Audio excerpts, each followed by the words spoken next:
Welcome to the Family Skeptical, Parenting Through Nonbelief. We're a married atheist couple raising two wonderful, strange children.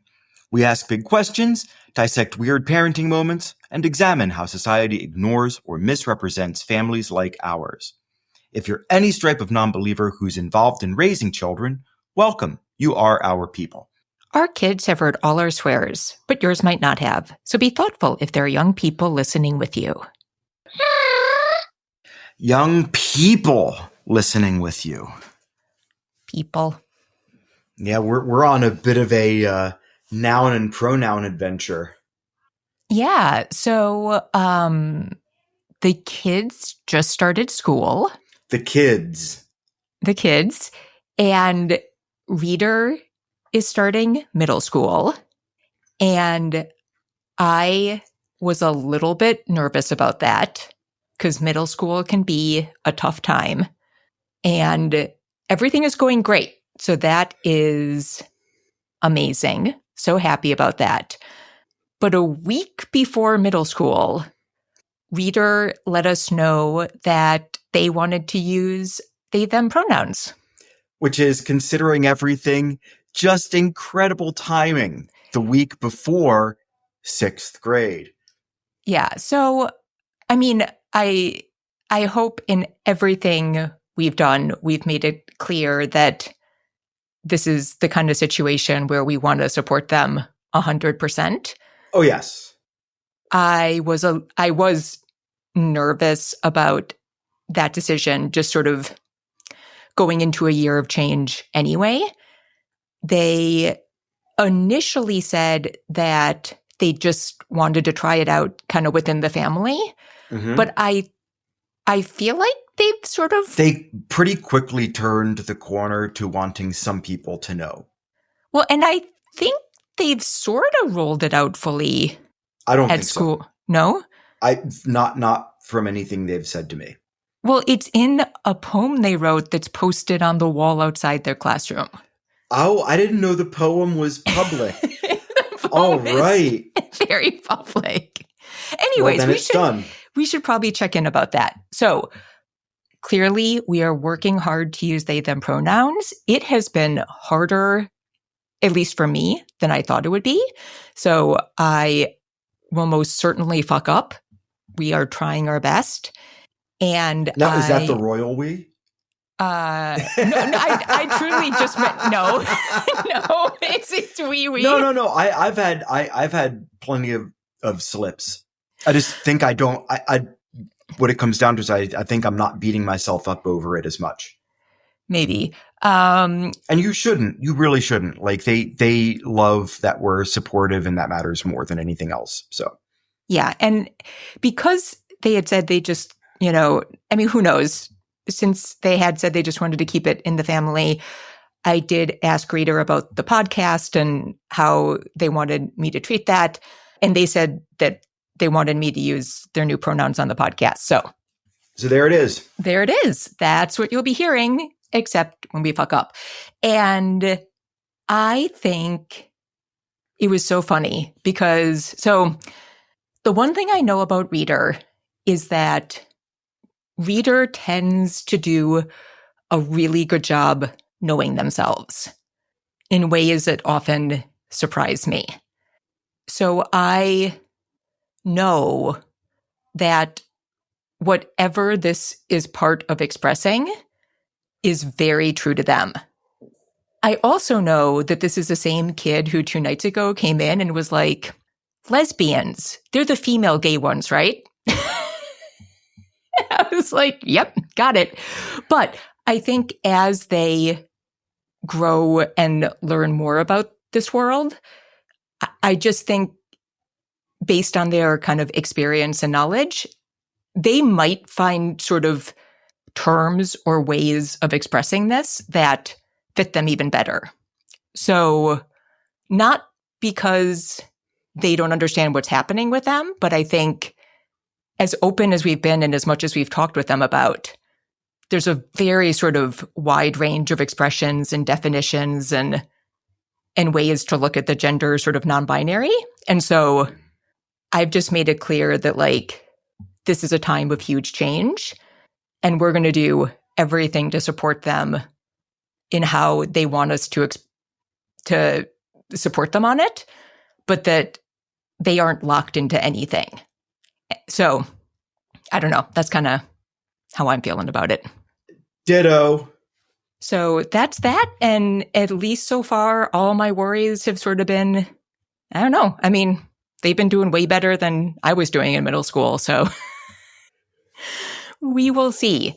It doesn't hurt that it seems like there was a night where we could go in and meet their teachers. And I have to say, they seem to have. Their teachers look so much fun. Oh, man. It is like so much better than my middle school experience. It's just a really vibrant, cool group of people there. So I can't wait for activities to start.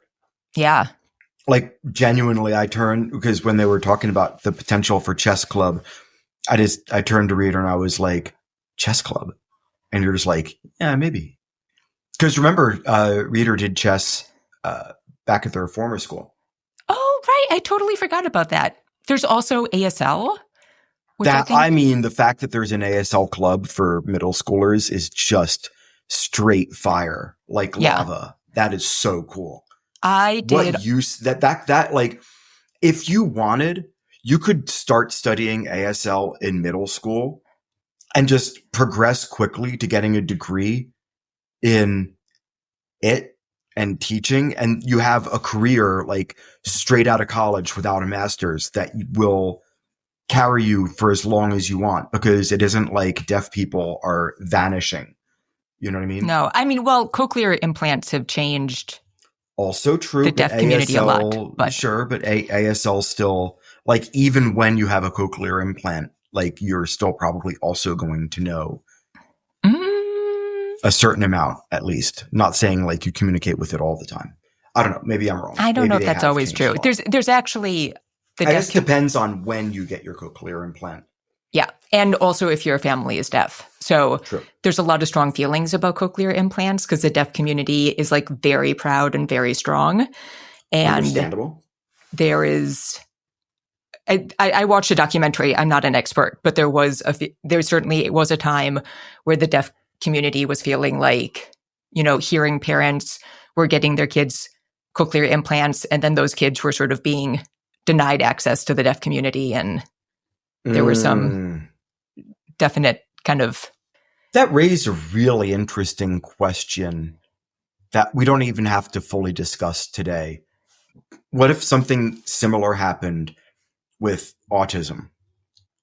Oh, yeah. Like, because there's such a wide array, and like, how would that look? What kind of changing forms of identity and self-expression would come up out of that? Because obviously, if you have a child, for instance, and you get like some sort of neural implant that does a thing that alleviates symptoms, but that fundamentally changes who your child is or could be, I could see potentially like a similar situation arise, because then you cease to be the person that you were, because it's fundamentally changing how your brain works. I mean, like a Phineas Gage thing, right? Dude has accident, starts like the nicest dude in the world, ends up like Ebenezer Scrooge times a bazillion. I mean, I think it's very different, but with all of the debates about some very popular autism therapies, I feel like that is more or less the debate being held. Like it's already happening. Like not that there's medicine to. No, I understand. Take away, there's not like a magic bullet right now. This is all obviously exceptionally hypothetical, because I don't know if that sort of thing will ever happen. No, but I think, what is it called? Is it ABA therapy? I don't know, maybe. I am absolutely, you're probably up on this more than I am, which is weird, but there it is. Yeah, I think it's ABA therapy. What is it? I'm very sorry if I'm using the wrong term. It's applied... ABA therapy? Yep, applied behavior analysis. Okay. And It's very commonly used with children with autism. Okay. And the idea is I'm reading an AI overview. So this is absolutely the best definition you can find and 100% scientifically correct. I am being sarcastic, but AI says it is an approach to change behavior by applying behavioral principles, most notably positive reinforcement. And by, I think, many was sort of considered the gold standard for therapy for children with autism, autistic kids. And I read a book, which is much better than an AI overview, written by a mom with kids, with autistic kids, and an autistic woman. Mm-hmm. And there are many people in the autistic community who really feel like it's more or less just giving kids tools to mask. Yeah. And found it like changing who they are, like conditioning a kid to be somebody other than who they naturally are so they can fit into society. And found it like very stressful and negative for them. So that is like an open debate. So there are people on both sides. Be, like, I'm not like. But how hard is it as a parent? And here we are having a fucking discussion about it. Yeah. How hard is it as a parent though when your child is like, from your perception at least, suffering in that they're not able to integrate into their community, right? Yeah. In the way that you think that they could or should. But the trade-off being that they've fundamentally changed. It's hard. Yeah. Oh man. But I'm going to be thinking about this for a while. I mean, that's a sort of like ethical quandary that I think that makes me wish that I knew more about philosophy. Yeah. I have the book. You might find it interesting. Okay, thanks. And I'll link to it in the show notes. Okay. But yeah, ASL, amazing. I just read a book. It's by a comedian, Moshe Kasher, and it's called Subculture Vulture. And it's about like the different subcultures he's sort of been a part of. Okay. And his mom is deaf. So for her whole life or from illness or something? Okay. From her whole life. So he grew up knowing sign language. It was an interpreter for a while. That's awesome. There's a whole section about the deaf community. And like, I find sign language so fascinating. I was in sign language club in high school, and all I remember is the British sign for sex and rabbi. But, you know. Wait, are they very similar to where you can misconstrue? No. That would be absolutely amazing. No, but the British sign for sex is the American sign for soda. So I remember it because my sign language teacher had a very funny story about that. But just everything he talked about with ASL, it is a fascinating language, and it is very much not like one-to-one with spoken language. There are things you can do in sign language that are just like totally unique to sign language, which I think is so cool. So anyway, so just to say, there are many, and you know what? Reader has expressed no interest. No. Probably won't do it. I'm just saying there are I probably have more interest. My mom was thinking about learning it, but anyways. Maybe but she should go back to 6th grade. There you go. But there are just a lot of interesting things coming up.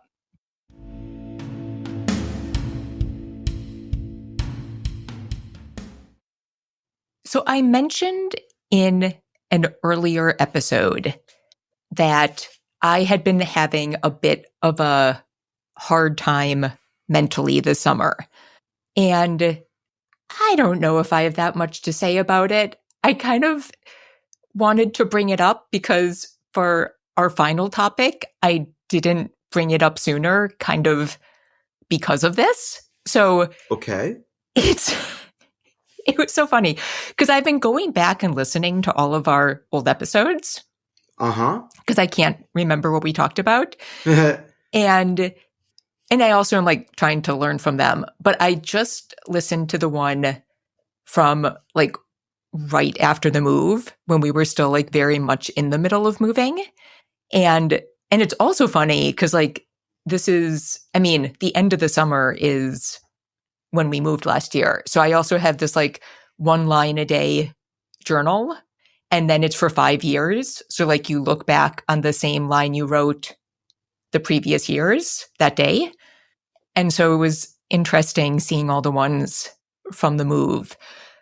But in that episode, I talk about the wonderful therapist I had before we moved, and how she taught me that like a big part of my anxiety is thinking about like being worried that not worrying about the thing will make it happen.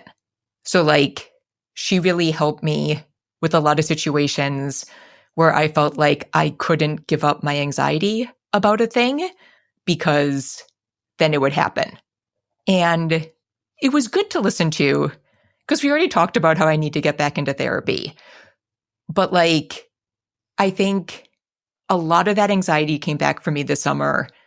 I think it has like a new twinge to it where I also like, it's no longer being worried that if I don't worry about the thing, it'll happen. But like, so Go just learned to ride a bike. And Reader just got back into riding bikes. And it's been so amazing. And they've been so into it. And I don't know, it's just been really cool. And it's like a thing that they seem always happy to do. And it's been nice for me because I've sort of been like, there's a trail by our house. So I kind of walk the trail and they go much farther because they're obviously going much faster than me. And then they kind of come back and I turn around and meet them. But it means I've been getting out to walk more, which I wasn't doing a lot. Like it's been lovely, right? But I was out walking the trail. I think this is like the first time just the three of us did the trail together. Mm-hmm. And I had pictures of both of them on their bikes. And while I was walking, I like texted them to the family text thread. And then I immediately regretted it because like the kids weren't back and at home yet. And I was like, oh, since I texted this like wonderful thing, they're going to get hurt on the bike ride because I didn't wait until I was sure that everything was okay. That's awful lot of superstition for a non-God believer. I know it's not true. It's just the way my anxiety works. So so the summer has, they started out at a Jewish summer camp, and it happened to start right when the Israeli war with Iran was happening. And I knew very little about this camp before we did it. There were tons of Israeli kids who come to be counselors, which was great, very cool. But, there's been a lot of tension about Israel. That entire time, I was very scared that somebody would do something bad towards that camp or the place where it's run or, so there was like all of that anxiety. Then, they did sleepover camp, which they've never done before. I had a lot of faith in that program, but it was also very, just like you can picture bad things happening there. Obviously, it was wonderful. We talked about in the last episode, even to the point when we visited my family in Wisconsin and we got to go to the Wisconsin State Fair, which was amazing. But I've been talking to my mom about this and there's like, is it a sky glider? What do you call those things? A what? The chairs in the sky that you ride at the state fair. I don't know. It's you're talking about the gondolas? I don't know what they call their gondola. I don't remember what they call them, but it's like it's a chair and you sit in it and like a little bar comes down and it's just it's like a ski lift. Yeah, it's like a slow, gentle ride over the park that occasionally pauses for no reason. Yes. Well, people have to get on and off and other stuff. But like my mom knew I would not be able to go on it with the kids. And it was great because like she was there with us. So one of the kids rode with her, one of the kids rode with you. And I was just able to walk to the other end of the park to meet you and pretend that like you were not in the sky, even though nothing ever happens on that. It is like the most gentle, meditative little, and it was hard because like with some things, my mom, like knowing this is kind of where my head at was like, well, we can just not do that. And the thing is, I don't want anybody not doing things because of how I'm like, because I know it's all in my head. So like, I work very hard to try to not limit people based on my anxiety. So I know I need to talk to a therapist again, but it's also been interesting because like, I'm also getting older and like, I have some questions in my head about whether perimenopause is like somewhere in the goo of things happening in my body. And then it was also super interesting because it's very cute. We are now seeing the same physical therapist. Uh-huh. So he's working on my bottom half and your upper half. Yes. But he's great. But I had this like issue throughout the whole summer where my hip was really hurting. And then after like 3 months when it wasn't hurting every day, I still had like really limited motion. And if I did anything weird with it, the pain would come back. And I finally got myself in to see a physical therapist. I got like, my doctor had me have an x-ray. Everything looked good. I got in to see this guy. He was amazing. He like figured it out in like 5 minutes what was going on. And after that, after one session, like I know I have stuff to work on, but after one session, I felt like 80% better after 6 months of just like agony, weirditude. And it was so funny because the next week I was on a call with my boss and she was like, "You are so happy." You are in such a good mood.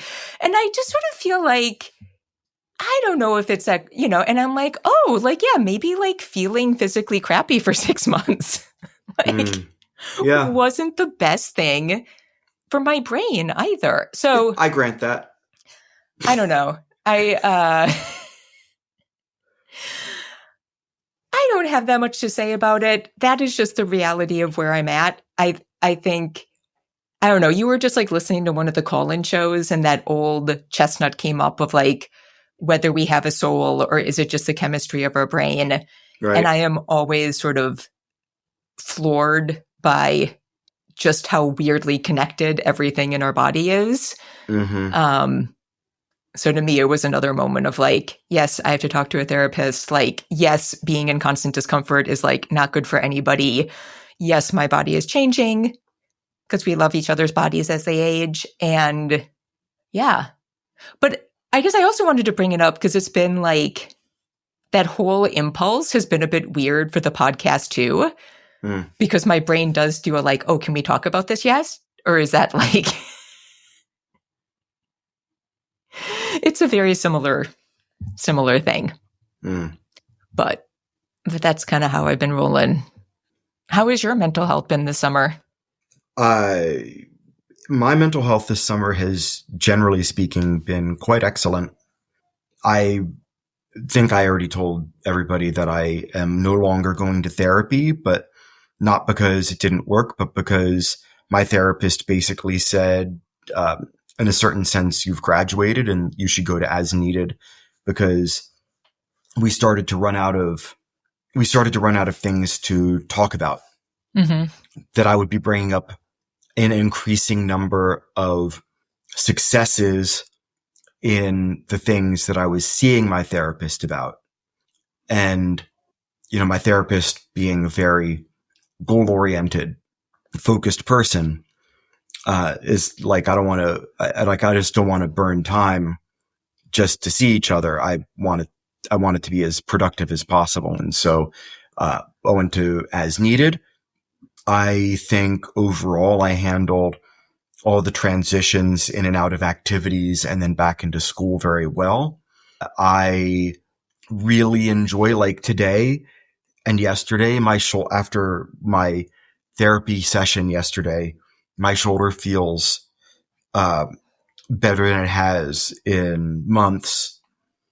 And yeah, I am so mentally strong that I have now faced down my dysmorphia and accepted the fact that I am getting older and that it will be increasingly difficult for me to keep off subcutaneous fat, but also that I like snacks and cocktails and life is too short.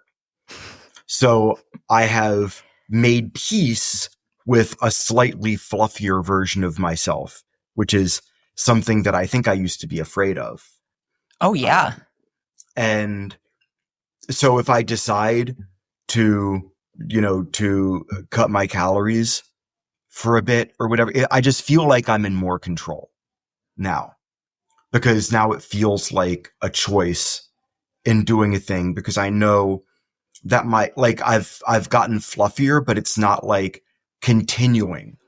I've gotten fluffier by the amount that my increase in calories from having extra cocktails during the week and, a consistent nighttime, extra snack would participate in. And so I know that if I get rid of one or both for a certain period of time, I will lose what was put on. So I don't feel like it's out of control. So because of that, it feels like a very conscious thing. And as such, it's not a point of stress.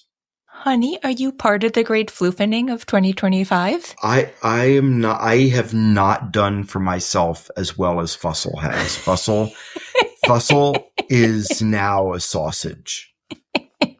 He's from shoulder to hip. He is a tube.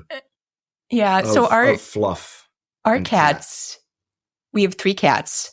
One is very old, and what is the technical medical name of her fast heartbeat? Hyperthyroidism. Yeah. So we cannot keep enough weight on her. No. And my goal is to make her final years as lovely as they can possibly be. And part of that means we used to be a kibble-only family, but I now feed her wet food 3 times a day. And Fussell would never forgive me if he wasn't at least a little bit involved in the wet food, because he loves nothing more in the universe than wet food. He taught himself to beg for wet food. Oh, yes. He begs like an absolute champ. Yeah. On his back legs, paws in the air. Beg.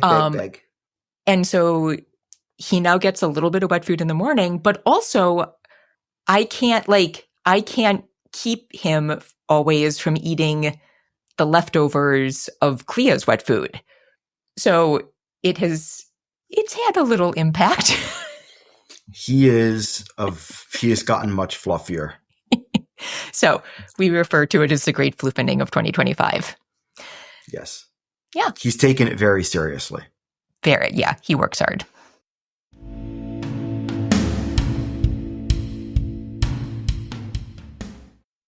Final topic, which I really wanted to talk about earlier, but I couldn't because of my brain.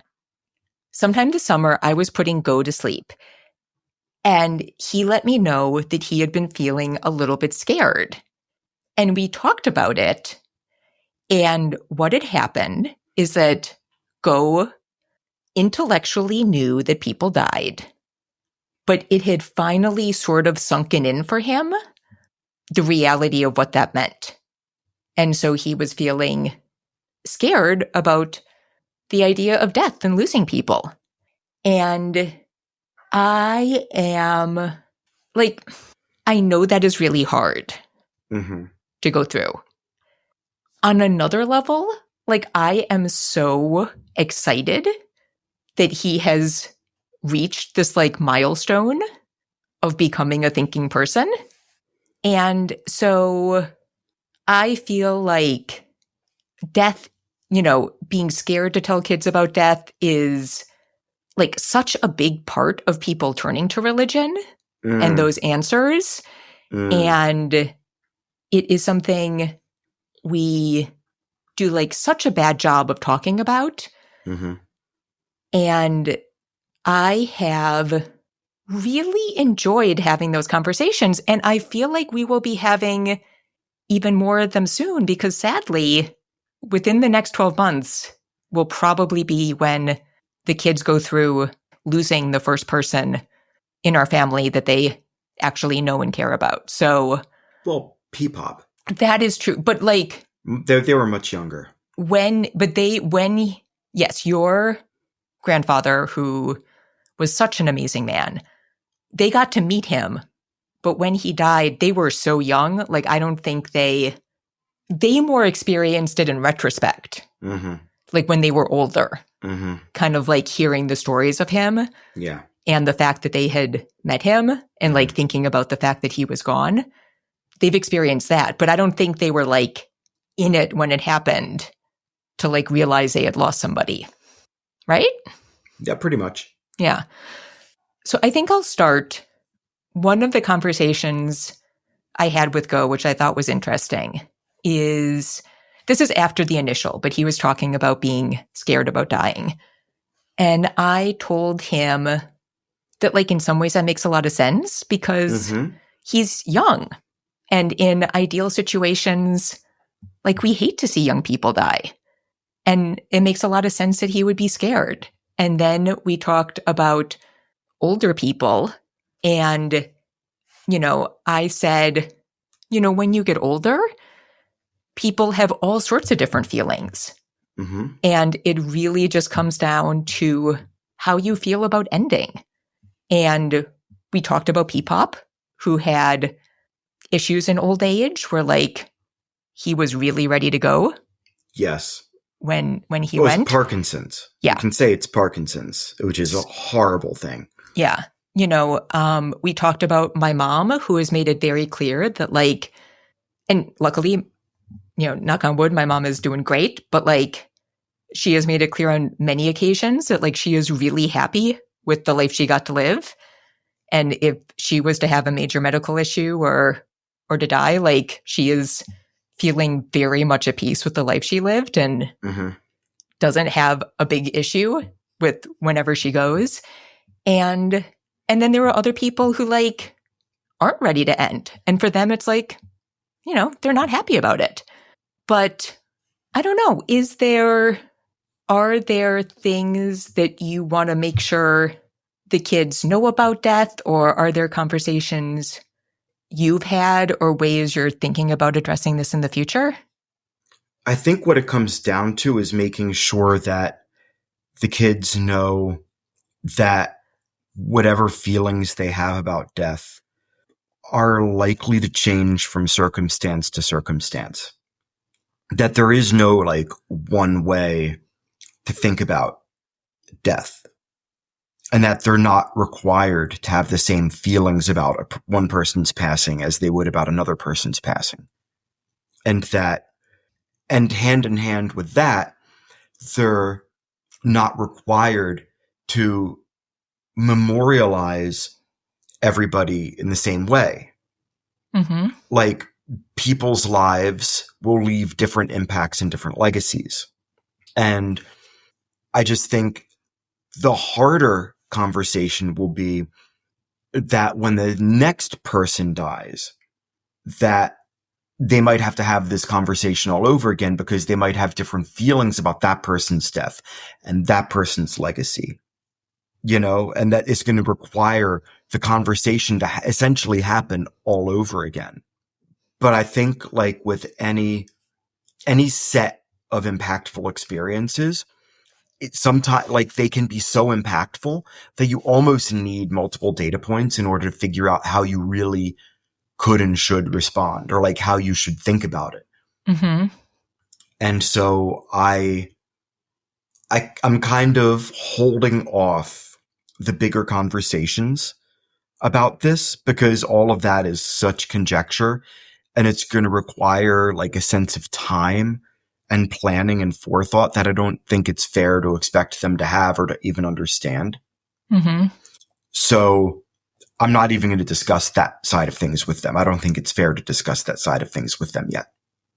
So for me, I would just discuss this one event and talk about this one person and then leave it at that and let the next iteration of death in their lives lead to another conversation and not have that conversation necessarily be predicated on this conversation. Yeah. I mean, it's interesting because I think for Go, he's gotten very interested in like, if there's a way to figure out how to live forever. Oh, join the club, pal. Well, I mean, I think, I've said a lot of times, I'm like, but if nobody dies and the earth fills up and we don't have room for new people. I know at one point, I think when he was like younger, we were having a similar conversation. And he said, well, couldn't we just make the earth expand?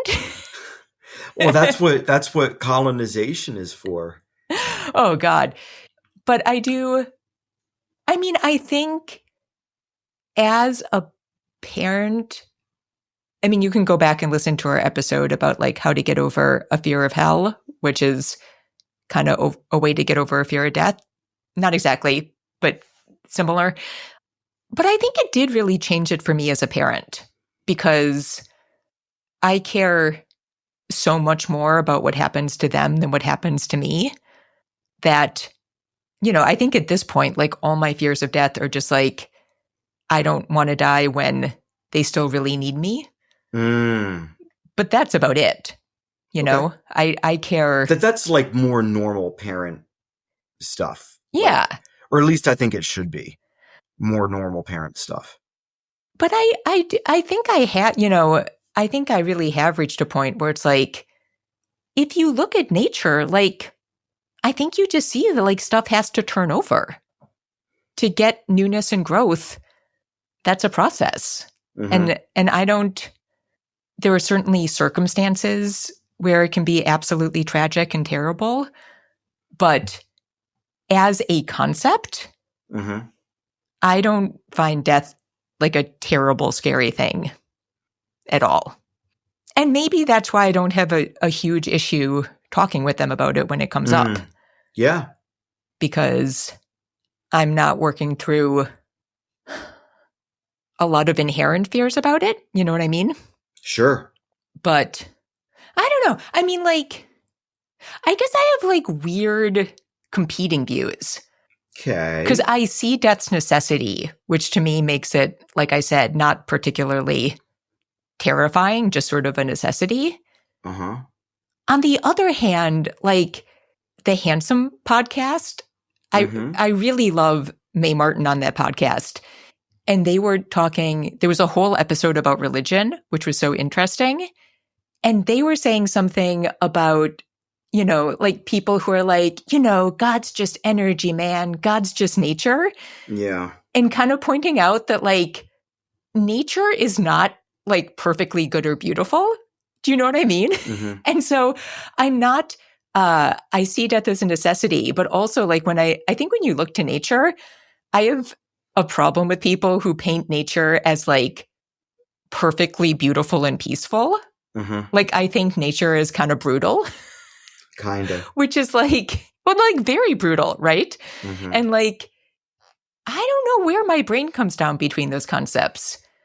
I guess that gives me peace too, though, because it's sort of like, I think you just like, if you can see that all around you, I don't know if I can ascribe goodness or badness to it. So I think like, I know like aging is rough and we'd all like to go peacefully. Sure. So I'm not like, but I know that for a lot of people, that is not how it goes. So I'm not necessarily looking forward to it if it's a rough road out. But I think, I don't know, I guess I find something comforting in knowing that like, that's just kind of the way things work. And it's not about like punishment or what you're owed or what you deserve. It's just kind of the luck of the draw and the way things go sometimes. I don't know. Yeah. I think that all that's really well said. Like it's one of those moments where we're sort of compelled as people to share with our children this undeniable truth of reality, but then out of love are required to shield them somewhat, or at the very least to give them a framework in which they can have a growing or changing understanding of it as they get more information about it. Yeah. And I also I think it's one of those things where I think kind of like what you were saying, we're not, each loss you experience is going to feel different. Mm-hmm. I think it's one of those things where it's you get to feel about it however you want to feel. I mean, I think, I think sometimes I don't know, with so many things, I feel like we put codes around how you're supposed to feel about things. And I think you just end up feeling how you feel. Because I know so many people who, when they lose someone, feel numb and feel all this guilt about not feeling more immediate grief.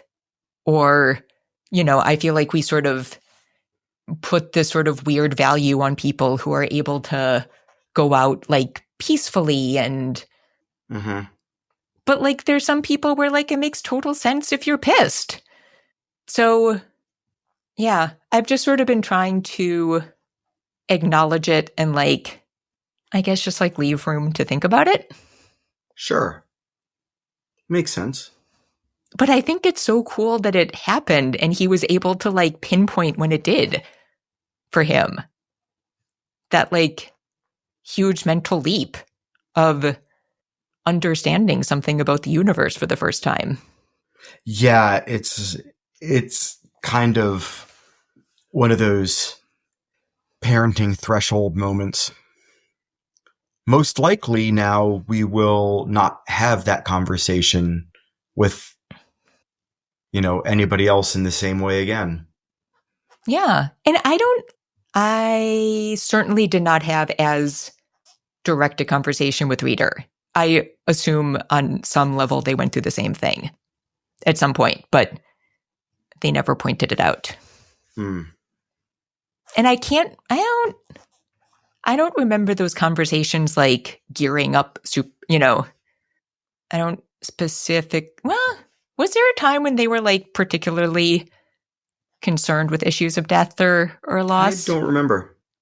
They've certainly had anxieties, but I feel like it's been a little bit, I don't know. Yeah, I can't remember. And we've talked a little bit, not as much as I thought. We have not talked a lot about if there could be something afterward. I have certainly said that my best understanding is that we probably just end, but in goes kind of interest in living forever. It is not really hooked on to the afterlife very much. Though it certainly could.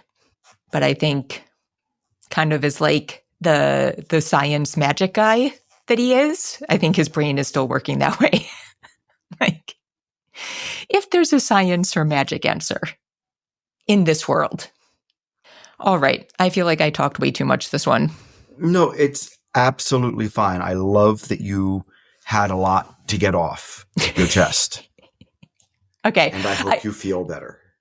Thank you. I have a really fun topic for next time that I will have lots of questions for you about. Okay.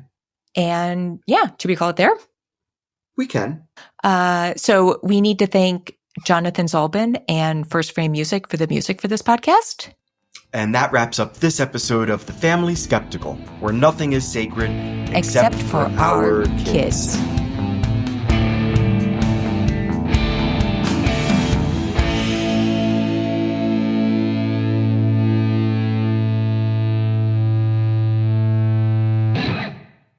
Okay. I'm looking at a picture of a cat who adventured through some very sappy plants and is absolutely covered. Oh no, poor baby. Oh. All right, should we try to do this? Sure. Okay. I hear it thudding. I don't know what that is. You can hear it through the mic? Kinda. Okay, then I'm gonna have to ask him to stop. Is that from downstairs? Yes, it's from downstairs. He's throwing the wall incessantly because that's what he does now. Got it.